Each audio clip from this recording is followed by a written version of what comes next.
Everybody, Cowboy here. Today we take a look at Bitcoin and Bitcoin's possible price action over the next week or so.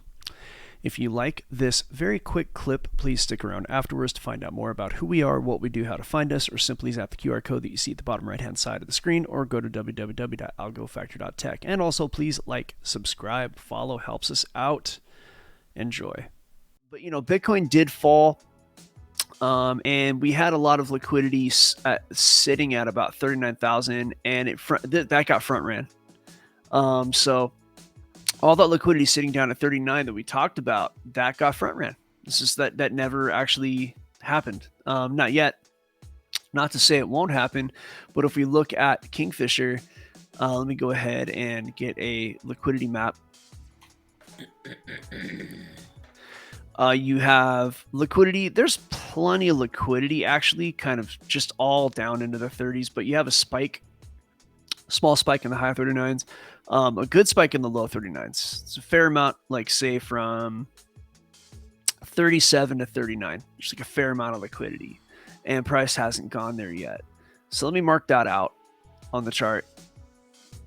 37 to 39. So basically what this is, and again, if you're new, I use the kingfisher.io. That's that website that you just saw. Okay, this is the kingfisher.io. On the bottom right, this is a liquidity map. And this map shows us where leveraged traders, right, in this case on the Binance exchange, it shows us where their liquidations are. So when you trade in leverage, you have a point where you're going to be taken out of your trade automatically without really getting into the details, because you're borrowing money and you have to have a certain amount of down payment, if you will. And if everything shrinks, your down payment shrinks to a point where the exchange is just going to take you out of your trade. You're going to lose. And so, that area for a lot of people is this blue square. And that's for the people who are long, people who are, let's just use the term betting on price going up.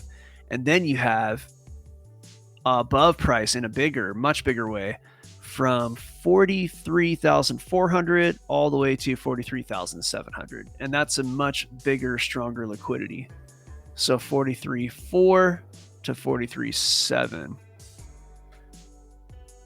43.4 to 43.7. So basically like right here, more or less. It's a thinner area, but it's also way more powerful than this. There's a lot more in this area. And as it stands, price, let me see if I can. Okay, so first of all, let me explain how this works. With these liquidity points, they work as magnets, but price has to want to go there in the first place. So if you look at the charts and your algos and everything else, and the charts favor a move down, there's a better likelihood that price is going to, at least in my testing, you have to do your own testing and determine your own whatever results here. But in my testing, if the charts favor a move down, even though there's more liquidity up here, it seems, or at least more concentrated, price would probably come down and grab this liquidity before it grabbed that liquidity up high. But if the charts favor a move up, then, and that can change. That can change very quickly, especially with Bitcoin. Like price could favor a move down, the algos could say down, and then like 3 hours later or 3 minutes later, price could just all of a sudden flip upward, right? So you really got to be paying attention to your algos.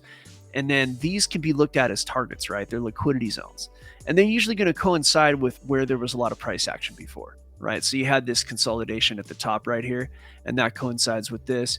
And then you have this consolidation right here, and that, of course, coincides with this block. So that's usually how that's going to work. I don't want to say you don't need this. I like how the Kingfisher has it really precise, but you also have an idea of where price action is going to be just based on prior nodes. And and it's something that actually a lot of people do the exact wrong way. A lot of people in crypto do this wrong.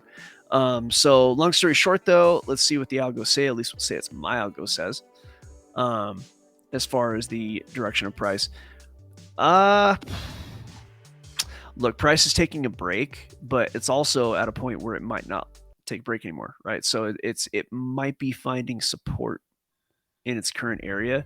But if I had to really like bet what was going to happen and just, gun to your head, what do you think is going to happen, right? This could change. This could be totally wrong, what I'm about to say, but I'm better than 50-50 right now.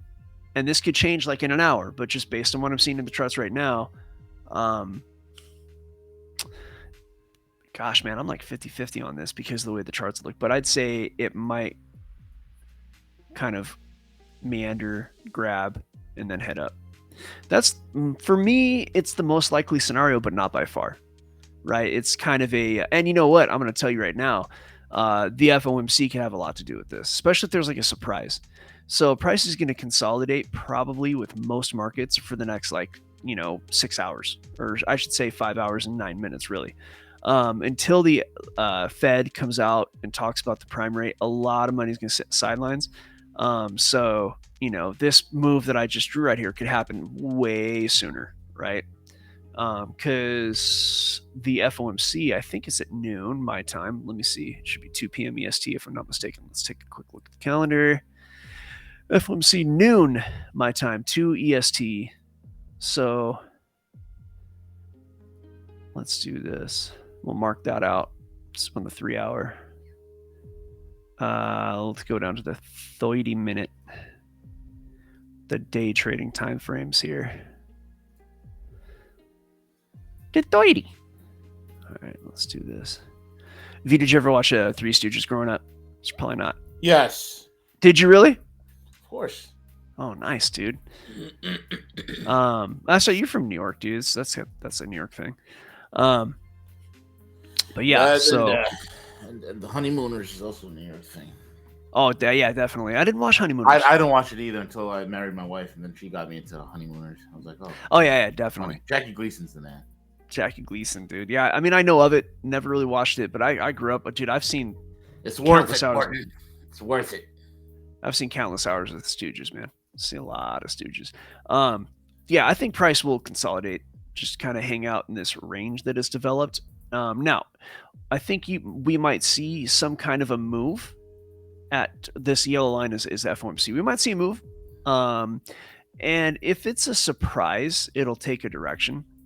But if it's a hold, it might just kind of get wacky and then start to take a direction, right? So I wouldn't be having any trades on until after that. That's what I wouldn't personally do that. But you know what? That's me. I'm cautious like that. I'm not so hard up for a trade that I got to trade. I wait till, my algos line up. Because it's really, look, in my experience, you have to take a risk. You can't be scared. You can't hide under your desk. But at the same time, you don't want to just be willy-nilly throwing money out there. You won't be trading for long. You lose all your money doing that.